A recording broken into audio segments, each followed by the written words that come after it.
Bismillahirrahmanirrahim. Alhamdulillah, wassalatu wassalamu ala rasulillah, wa ala alihi wa sahbihi wa mawala.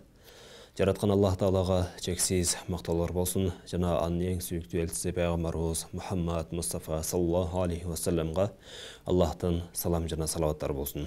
Урматтуу мекендешим, урматтуу мусулман бир тууганым, сиздер менен бүгүнкү кыскача маегибизде баяндамабызда биздин келечегибиз, мусулман адамдын келечеги, мусулман адамдын дүйнөсү жана акырети мына ушул мусулмандын зээнине кирген, мусулмандын түшүнүгүндөгү илимге жараша болот, урматтуу бир туугандар. Ошондуктан мына ушул илимдин кадыр баркы жана илимдин дүйнөдөгү пайдасы жана илимдин акыреттеги пайдасы туурасында мына ушундай бир аз болсо да кеп кылып кетели, урматтуу туугандар. Алла Таала кереметтүү Кур'ан-ы Каримде "Стагфируллах, кул хал яставиллазина я'ламун валлазина ла я'ламун". Алла Таала пайгамбарыбыз Мухаммад алейхиссаламга айтат: "О Мухаммад, сен айткын" дейт. "Билгендер менен билбегендер бирдей боло алабы?" Урматтуу мусулман бир туугандар, баарыбызга белгилүү болгондой, маалым болгондой эле, эч качан билген адам менен билбеген адам экөө бирдей боло албайт. Албетте билген адамдын, билимдүү адамдын даражасы аныкы бийик болот, урматтуу бир туугандар. Ошондуктан эгерде биздин өлкөбүз, келечегибиз жана келечекте урпактарыбыздагы баардыгы бийик даражада, баардык нерседин алдында болууну каалай турган болсок, анда биз дагы азыртадан мына ушул илимге, мына ушундай билимге өзүбүздүн каражаттарыбызды сарпташыбыз керек, урматтуу бир туугандар. Албетте илимдүү адам ар бир жерде алдыда болот. Өзүбүздүн элибизде мына ушундай жакшы, мына ушундай макал лакаптар бар. Илимдүү болсоң озосуң, илимсиз болсоң тозосуң. Жана ушундай эле илим алуу бул ийне менен кудук казгандай деген мына ушундай илим баалуулугу туурасында кыргыз элибизде көптөгөн жылдардан бери, көптөгөн убакыттардан бери, кылымдардан бери мына ушундай жакшы сөздөр айтылып келет, урматтуу бир туугандар. Демек, мына ушул илимдин кадыр баркы. Илимдүү адам ар бир жерде эч качан кор болбостугу. Илимдүү адам үчүн дүйнө жарык дегендей, ар бир жерде кандай гана кыйынчылык абалда болсо дагы, ал адам мейли руханий кыйынчылык болсун, же болбосо материалдык кыйынчылык болсун, мына ушул илимдин негизинде Кудай Тааланын мүмкүнчүлүгү менен мына ушул кыйынчылыктан чыгып кеткенге мүмкүнчүлүк болот, урматтуу бир тууганым. Ошондуктан иншалла өзүбүздүн балдарыбызды, небере-чеберелер жана башка өзүбүздүн эртеңки келечегибиз үчүн мына ушулардын баардыгын окутканга, мына ушуларды баардыгын окутуп, илим үйрөтүп, алардын дагы келечегин жаркын кылганга баарыбыз аракет кылайлы, урматтуу бир туугандар. Пайгамбарыбыз саллаллаху алейхи вассалам мына ушул илим талап кылуунун жана ошондой эле анын фазилеттери туурасында Пайгамбарыбыз алейхиссалам бир канча ушундай кызыктар хадистери бар. Мына ушул хадистерге токтоло кетели. Ал хадистин бирөөсү Хазирети Муавия ибн Абу Суфьян разияллаху анху айтат: Пайгамбарыбыз саллаллаху алейхи вассалам минтип айтты дейт: "Ман юридиллаху бихи хайран фақиху фид-дин". Алла Таала кимге жакшылыкты каалай турган болсо, аны динде аалым кылып коет деп Пайгамбарыбыз алейхиссалам айткан дейт. Урматтуу бир тууганым, ар бир жерде мына ушундай бир нерсенин адиси, бир нерсенин мыкты мына ушундай специалисти болгон учурда мына ошол нерсе, ошол иш алдыга жылат бир туугандар. Ошондой эле мына ушул кайсыл бир тармак болбосун. Азыркы күндө негизи көпчүлүк адамдар мына ушундай илимди дүйнөлүк илим жана диний билим деген мына ушундай терминдер менен бөлүп калды.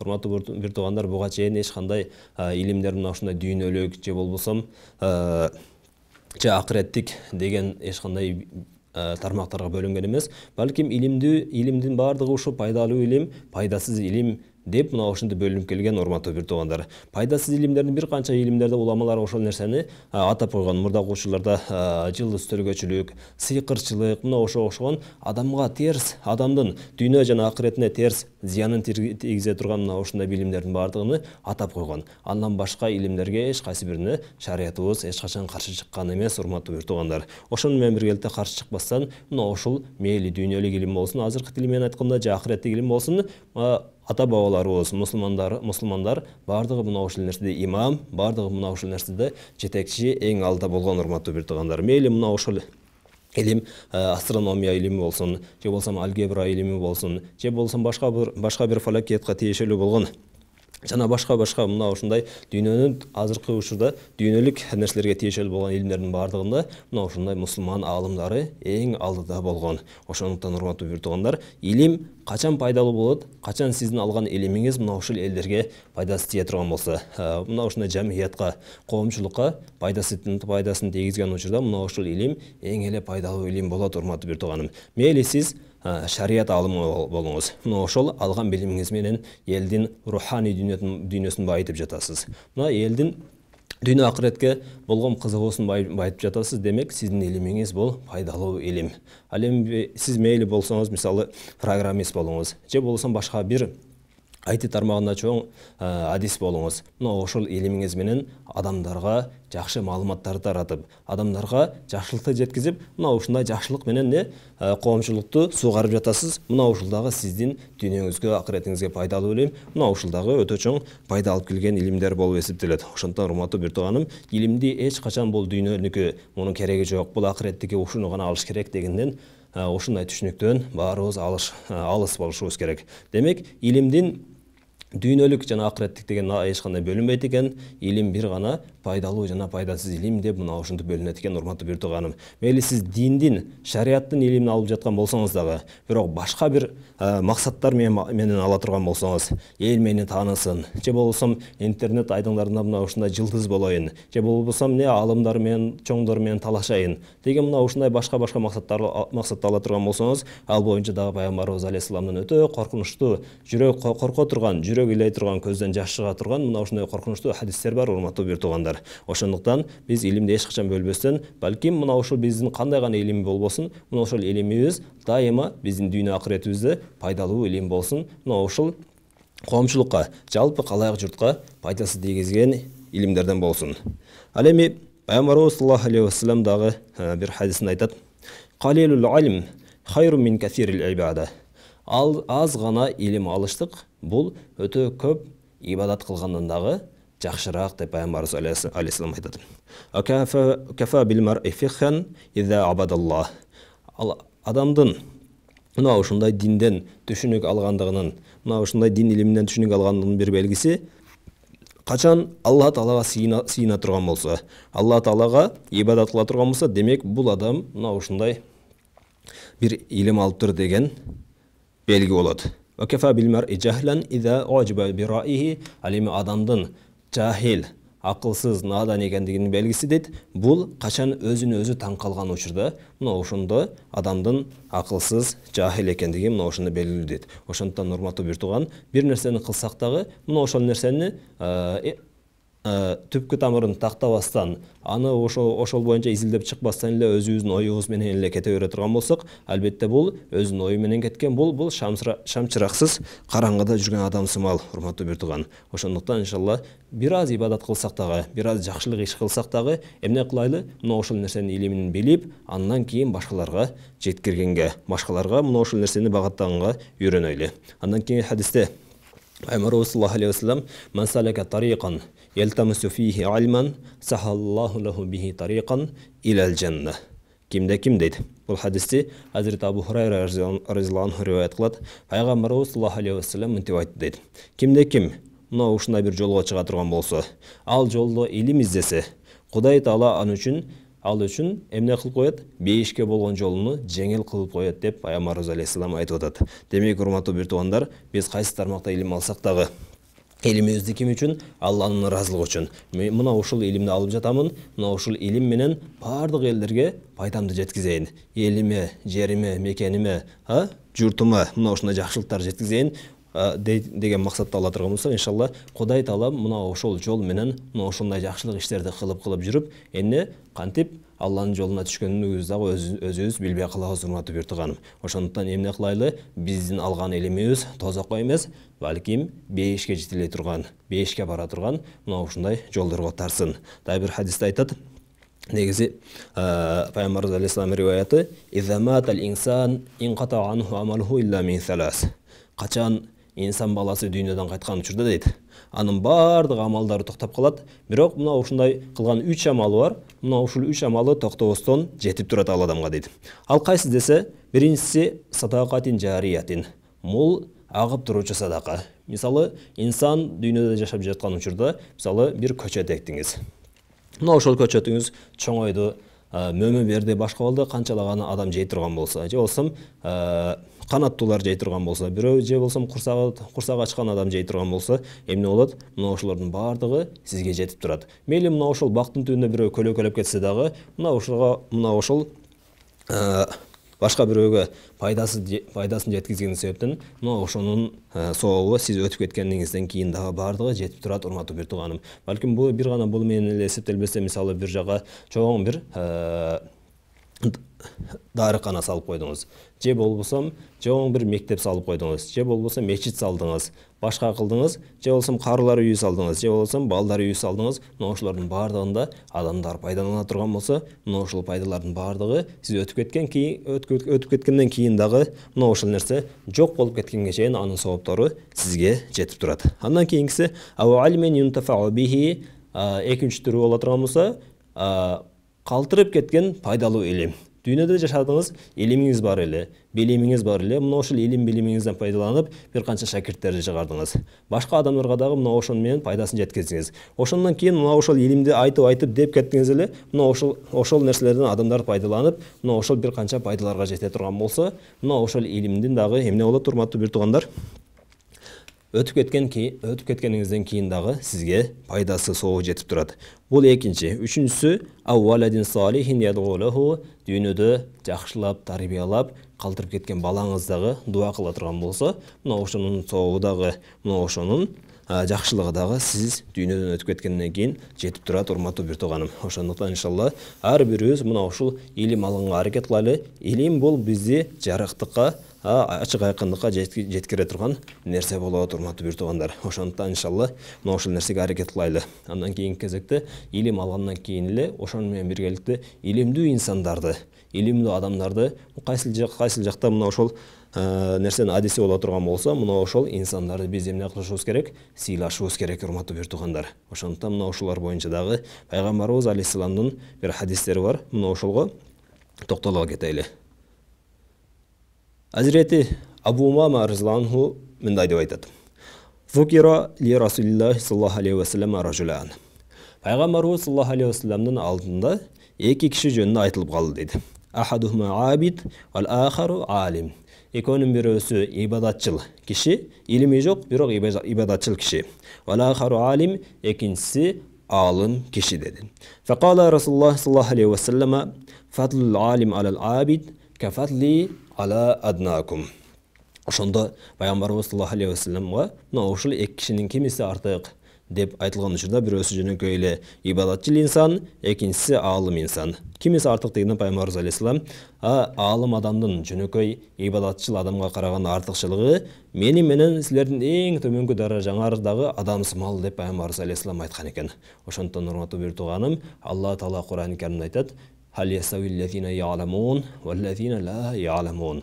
О Мухаммад алейхиссалам айткан дейт, билгендер менен билбегендер бирдей боло алабы деп. Ошондон урматтуу бир туугандар, ошол нерсеге аракет кылайлы. Демек, биздин канчалык деңгээлде биле турган болсок, биздин даражабыз бийик болот. Канчалык деңгээлде аалым боло турган болсок, ошол биз алган илимибиз менен Кудайды тааный турган болсок, эң эле таквасы мына ошондо биз болобуз, урматтуу бир туугандар. Алла Таала кереметтүү Кур'ан-ы Каримде айтат: "Астагфируллах, иннама яхшаллаха мин абадихи ал-улама." Чындыгында Алла Тааладан эң катуу корккон пенделери булар аалымдар деп Алла Таала Кур'ан-ы Каримде айтат. Ошондон урматтуу бир туугандар, эмне иш кылсак дагы мына ошол илимдин негизинде кылайлы. Жана ошону менен биргеликте кайсыл бир адам адис боло турган болсо, кайсыл бир адам мына ошол бир тармактын чоң бир аалымы боло турган болсо, мына ошол адамдарга сый урмат көрсөтөлү, урматтуу бир туугандар. Дагы бир хадисте, ушул хадистин уландысында пайгамбарыбыз саллаллаху алейхи ва саллям айтты дейт: "Инналлаха ва малаикатаху ва ахлас самавати вал арадин حتى النملة في جحرها وحتى الحوت لا يصلون على معلم الناس الخير." Хадистин уландысында пайгамбарыбыз алейхиссалам ушинтип айтты дейт: чындыгында Алла жана Алланын периштелери жана асман менен жердеги маклуктардын бардыгы хатта намлата фи жухриха, жада калса жердин астындагы, жердин кычыгындагы кумурска болсо дагы дейт. Ва хаттал хут, жада калса эмне? деңгиздің астындағы балықтар болса дагы, мына ушундай элдерге жакшылыкты үйрөткөн адамга эмне кылат дейт? Өздөрүнүн дуасын кылышат деп Пайгамбарыбыз алейхиссалам айткан экен. Ошондон урматтуу бир туугандар, илим алайлы, жана ошону менен биргеликте өзүбүздөн кийинкилери дагы, мына ошол өзүбүздүн урпактарыбыз дагы илимге үндөйлүү бир тууган.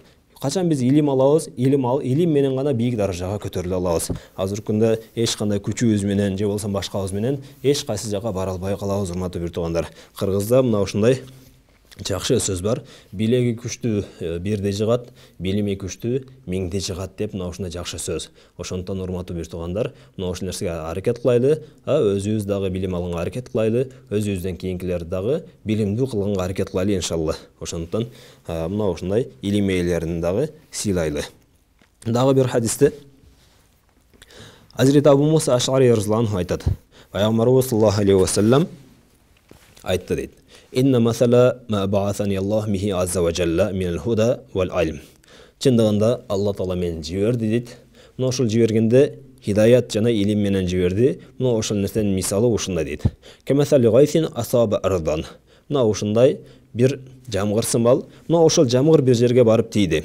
Факанат минха таифатун тайибатун кабилатил маа. Мына ошол жерлерде мына ушундай ар кандай түрлөрү болот дейт. Мына ошол жер ошол сууну түшкөн жамгырды өзүнө сиңирип кабыл алат. Фамбатадил кала вал ашбал кафир. Мына ошентип ошол жерде эмне ушундай бир канча жакшы өсүмдүктөр, чөптөрдүн бардыгы өсүп чыгат дейт. Окана минха ажадибу амсакатил маа. Жана жердин ушундай бир түрлөрү болот дейт. Алар сууну сиңирбейт, бирок өзүнө кармап турат дейт. Фанафа Аллаху бихан наса. Мына ошол өзүнө кармап туруп ошол жерде көлдөр пайда болот. Мына ошону менен Алла Таала адамдарга пайда жеткизет. Фашарибу минха. Адамдар мына ошол нерседен жейт. Васакау вараау. Мына ошол эмне кылат? Өздөрүнүн эгин-тигиндерини, бактарыны, жаныбарлардын баардыгын сугарып элдер пайдаланат дейт. Бул экинчи түрдүү жер болду. Үчүнчүсү васаба таифатан ухра минха. Жана ошондой жерлердин дагы ушундай бир түрү болот дейт. Иннама хия қиан ла тумсику маан. Ошондой бир жерлер, коктулар болот. Ал жерлерде эмне кылат? Ал жерлер сууну дагы кармабайт. Ола тумбиту калаан. Жана ошол жерде сууну кармабаган себептен сууну өзүнүн ичине сиңирип алат. Бирок ал жерден чөп дагы өсүп чыкпайт дейт. Фазалика масалу ман факуха фи диниллахи таала ва нафааху бима баасани Аллах бихи. Фаалима ва аллама. Мына ушунун мисалы Алла Таала мына ушундай динде түшүнүк берген инсандын мисалы дейт. Алла Таала ал инсанга өзүнүн жөнөткөн мен аркылуу жөнөткөн нерселер менен пайда берди. Мына ошол адам ошол нерсени үйрөндү жана башкаларга дагы үйрөттү дейт, урматтуу бир тууганым. Ва масалу ман лам ярфа бизалика расан. Жана ошондой эле ушул нерсеге баш көтөрүп дагы карабаган адамдар алам якбалу худаллахи лази урсилту бихи. Мына ошолар Алла Таала мен аркылуу жиберген хидаятты кабыл кылбаган адамдардын мисалы дейт. Ошондон урматтуу бир туугандар, илимдүү адамдардын кадыр баркы өтө бийик. Ушул жерде илимдүү адамдарды мына ошол жердин түрлөрүнө салыштырып атат. Жерди 3 түргө бөлдү.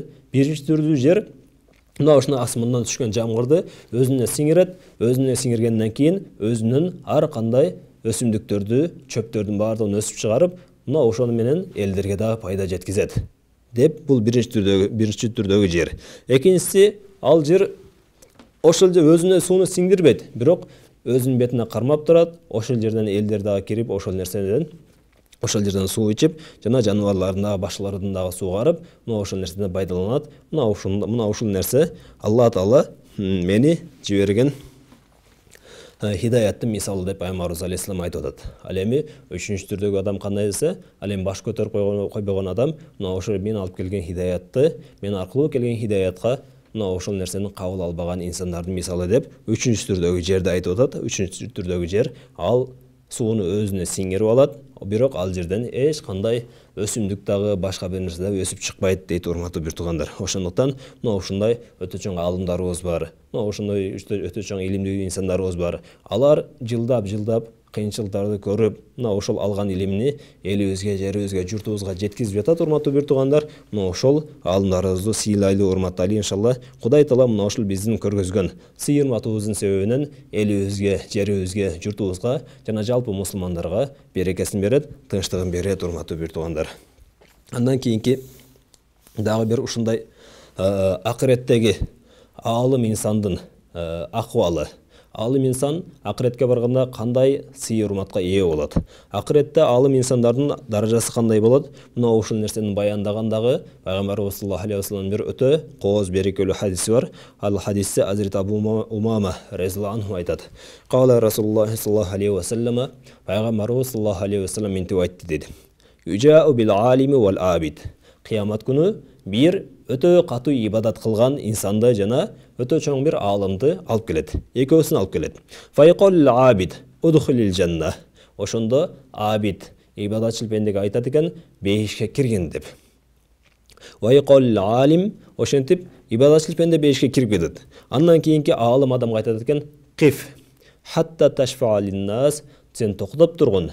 Токтоп тур, жада калса элдерди дагы шапаат кылып, мына ошол шапааттын себебинен эмне кылгын, элдерди дагы бейишке чогуу алып кирип кеткин деп аалым инсанга айтылат экен, урматтуу бир туугандар. Демек, ушул хадистен билинип жатат, аалым адамдын анын дүйнөдө эле шарапаты, дүйнөдө эле анын урматы, сыйы бийик болбосун, анын акыретте дагы анын урматы, сыйы өтө бийик болот экен, урматтуу бир туугандар. Ошондуктан иншалла аалымдарыбызды сыйлайлы, урматтайлы, мына ошол нерсенин кадырына жетели. Андан кийинки дагы бир хадисте ма убидаллаху би шайин афдала мин фихин фи динин.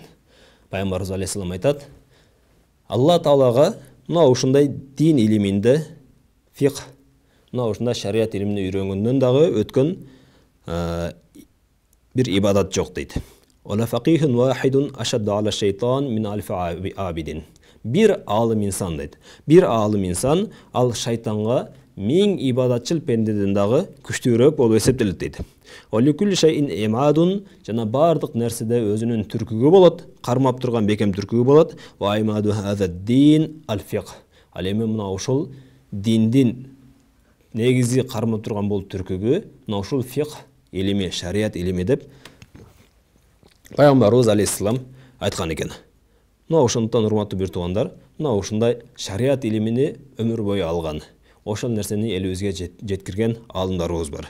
Мына ошол нерсеге дагы көңүл буруп, мына ошол нерсени өзүбүздүн эзенибизде коюшубуз керек. Мына ошондон кийин хадисти риваят кылган Азирет Абу Хурайра разияллаху айтат: "Лан ажлиса саатан фатафақаха ахаббу иlayya min an uhya laylatul qadr" дейт. Мен дейт, мына ушундай бир саат дин илимин үйрөнүп коюу үчүн отурганым бул мен үчүн лайлатул кадр, кадыр түндү уктабастан өткөргөнгө караганда мен үчүн жакшыраак деп мына ошол өзүнүн сөзүн айткан экен. Дагы алган илимди башка бирөөлөргө жеткизүү боюнча дагы бир ушундай бир хадистер бар. Демек бардык инсандар илим алат. Ошо илим алган адамдардын арасынан өзүнүн илимини башка бирөөлөргө жеткиргендер дагы бар. Өмүр бою мына ушул илимдин аркасынан дайыма китеп окуу менен алек, жана ушундай эле дайыма башка бир окуучуларга сабак берүү менен алек болгон. Мына ушундай өтө чоң бир аалымдар бар. Ошон менен биргеликте эле илим алат, бирок илим алгандан кийин эле медресени бүтөт, же болбосо университетти бүтөт, башка бир жактарда окуучуларды бүткөндөн кийин кандайдыр бир турмуштун кыйынчылыгынын себебиненби, же болбосо кандайдыр ушундай турмуштук шарттарга байланыштуу илим жолуну таштап койгондор дагы бар, урматтуу бир туугандар. Мына ушул жерде алган илимди башкаларга жеткирүү боюнча дагы Пайгамбарыбыз алейхиссаламдын мына ушундай 2-3 хадиси бар. Иншалла мына ушул 2-3 хадисти айтып, мына ушуну менен өзүбүздүн баяндамабызды аяктайлы. Илимни жеткизүүнүн фазилети бул биринчи хадисибиз Азирет ибн Масуд разияллаху анху сами'ту Расулуллах саллаллаху алейхи вассалам якул. Пайгамбарыбыз саллаллаху алейхи вассаламды мындай деп айтып жаткан уктум дейт. Наддараллаху имран сами'a минна шай'ан фабаллагаху кама сами'a фарубба мубаллагин ау амин сами'ин. Бул жерде Пайгамбарыбыз саллаллаху алейхи вассалам мына ушундай алым инсанга өзүнүн дуасын берип жатат. Демек, пайгамбардан дуа алган өтө чоң бир сыймык, өтө чоң бир шарапат, урматтуу бир туугандар. Пайгамбарыбыз алейхиссалам өзүнүн дуасын берип жатат. Ал дуада Алла Таала бир пендесини өзүнүн рахматына алсын дейт. Ал пенде дейт, кандай пенде десе, ал бизден бир нерсени уккан дейт. Мына ошол нерсени кандай кылып уккан болсо, мына ошондой кылып башкаларга жеткизген. Кандай кылып укту? Мына ошону укканын эч кайсы бир кошпостон, азайтпастан, же болбосо өзүнүн тарабынан кошпостон эмне кылат? Башкаларга укканын уккандай кылып жеткизет дейт. Фабаллагаху кама самиа. Кандай уккан болсо, мына ошентип башкаларга жеткизет. Фарубба мубаллагин ава мин самиин. Чындыгында кээ бир жеткирилген адамдар бул уккан адамдарга караганда мына ушундай зээндүүрөөк, акыл эсүүрөөк болушу мүмкүн деп пайгамбарыбыз алейхиссалам айткан. Ошондон урматтуу бир туугандар, эң негизги илим бул пайгамбарыбыз алейхиссаламдан калган илим. Мына ушул илимди алган инсандар эң эле шарапаттуу, эң эле урматтуу инсандар болуп эсептелет. Мына ушул пайгамбарыбыз алейхиссаламдын дуасын алган инсандар, мына ушул канчалаган хадистер боло турган болсо, же болбосо Куран тафсирлери боло турган болсо, эмне болду? Пайгамбарыбыз алейхиссаламдан угуп, мына ушул укканын эч кайсы бир кемитпестен, кошпостон өзүнөн кийинки үммөткө өткөрүп берген мына ушундай алымдар болгон, урматтуу бир туугандар. Пайгамбарыбыз алейхиссалам мына ушундай алымдарга өзүнүн дуасын берип жатат. Андан кийинки хадисте бул хадис Азрети Ибн Аббас разияллаху анхудан риваят кылат. Руя ан Ибн Аббас разияллаху анхума qala Nabi sallallahu aleyhi ve sellem.